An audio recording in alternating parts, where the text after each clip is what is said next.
This is how to record bank transfers on Sage Accounting, so money from one bank account to another.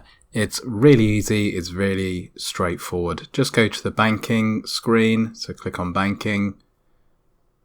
I have 3 accounts on here and I want to record a transfer, say from the example business current account to the bank account.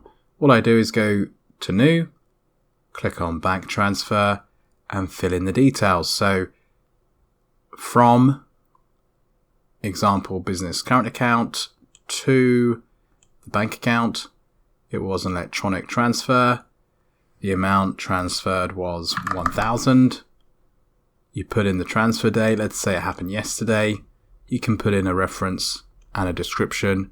You don't have to, but let's just put in regular transfer. And the reference could be whatever you want it to be. If I now click save, that will record 1,000 from this account to this account. So new, bank transfer, just fill in the details and click save. Nice and easy.